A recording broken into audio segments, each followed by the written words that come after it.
Kita dari kelompok 1 akan menampilkan dan menjelaskan tata letak, alat, dan cairan apa saja sih yang ada di Laboratorium Kultur Jaringan Tumbuhan Unipa Surabaya. Yuk ikuti kita terus!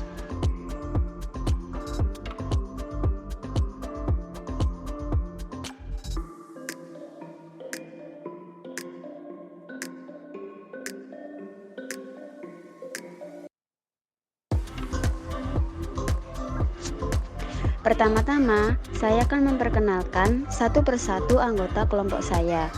Dengan saya sendiri, Novita Dian Angelia dengan NIM 192500018. Dan teman-teman saya, Sakina Maulidia dengan NIM 04, Bella Vinisia dengan NIM 11, Lucia Eva Trita Ratupeo dengan NIM 15, Nur Yovita Sari dengan NIM 17, Rizka Widiatama dengan NIM 21.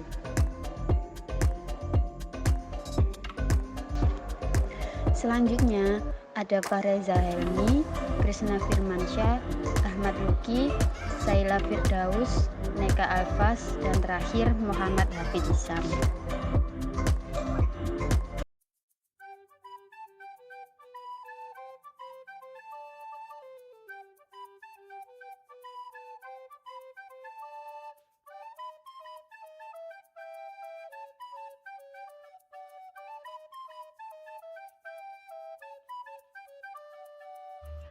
Nah, teman-teman, sebelum memasuki ruangan laboratorium kultur jaringan, diwajibkan melepaskan alas kaki terlebih dahulu ya. Setelah memasuki ruangan laboratorium kultur jaringan, di depan pintu terdapat 2 loker untuk meletakkan tas, dan di sampingnya juga ada lemari yang berisi peralatan laboratorium kultur jaringan, seperti gelas ukur, beker glass, Erlenmeyer, dan termometer. Serta ada juga bahan-bahan kimia untuk membuat larutan stok, seperti amonium nitrat, potasium dihidrogen, dan masih banyak lagi.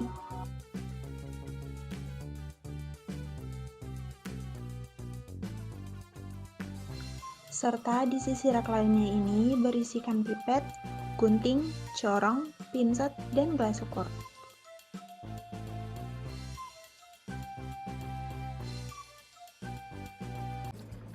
Erlenmeyer wadah untuk membuat dan mencampurkan larutan tertentu, serta sebagai wadah titrat dalam titrasi. Selanjutnya, pipet tetes alat pemindah cairan dalam jumlah kecil. Hanya dapat memindahkan cairan dalam jumlah tetesan. Gelas ukur digunakan untuk menakar cairan secara tepat dan akurat. Biasanya digunakan bersamaan dengan pipet tetes. Labu ukur adalah wadah untuk pembuatan dan mengencerkan larutan.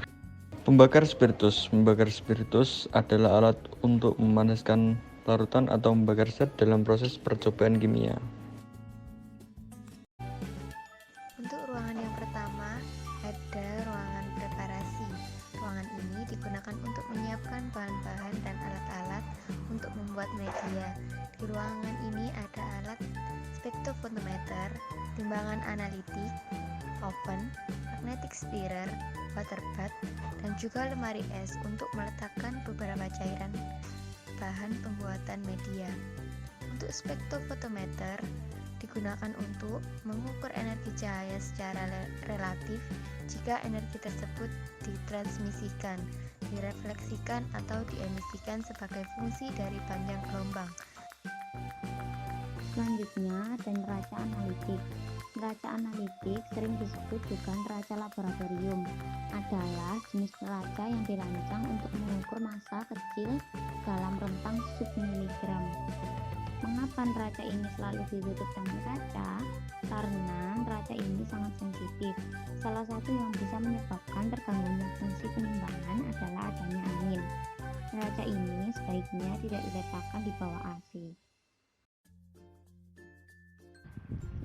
Di dalam laboratorium kultur jaringan, inkubator diletakkan di ruang preparasi, yang merupakan sebuah perangkat tertutup yang dapat mengoptimalkan suhu dan kelembapan agar organisme sel dapat berkembang dengan baik.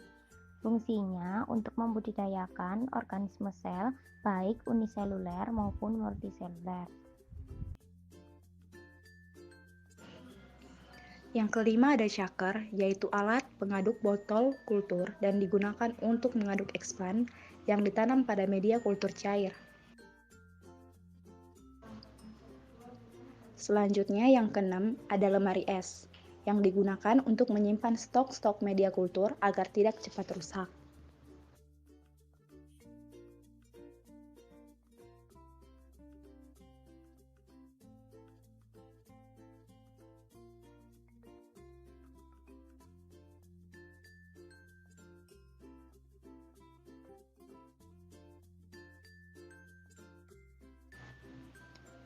Yang ketujuh, ada kompor gas yang berfungsi sebagai tempat memasak media dan mensterilisasi media dan alat menggunakan autoclave.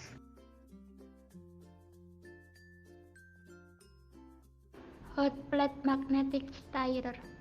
Bersama dengan stirrer berperan untuk menghomogenkan senyawa dalam media kultur dan untuk memanaskan media padat atau agar. Fungsi water bath. Fungsi water bath dalam peralatan laboratorium meliputi pemanasan reagen, peleburan substrat atau inkubasi kultur sel, serta digunakan untuk memungkinkan terjadinya reaksi kimia tertentu pada suhu tinggi. Ruangan kedua ada ruangan transfer, di dalamnya ada lamina airflow, lampu Bunsen, dan kereta dorong. Dalam ruangan ini dilakukan kegiatan isolasi tanaman, sterilisasi, dan penanaman eksplan dalam media. Laminar Airflow Cabinet atau yang disebut juga dengan LAF, kabinet yang digunakan untuk isolasi, inokulasi, dan subkultur. Laminar Airflow Cabinet ini harus steril dan bebas dari debu yang dilengkapi dengan UV, lampu neon, dan blower. Kabinet ini dapat diganti dengan encas atau kotak tertutup yang terbuat dari kaca.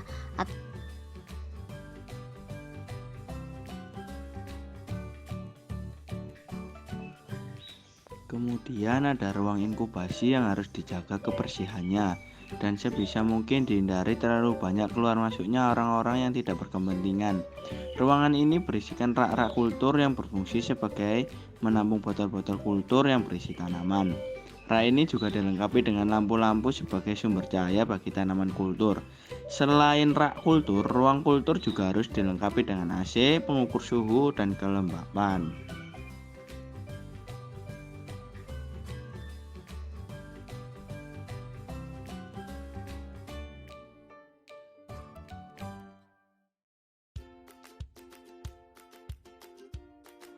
Di depan ruangan transfer merupakan tempat preparation. Di tempat ini terdapat meja, tempat mencuci, dan autoclave. Untuk autoclave ini berfungsi untuk mensterilkan alat-alat seperti botol kultur, pinset, scalpel, dan media kultur. Alat-alat gelas dan logam disterilkan dengan autoclave pada temperatur 121 derajat Celcius dan tekanan 1 atm selama 30 menit, sedangkan sterilisasi bahan atau media kultur selama 15 menit.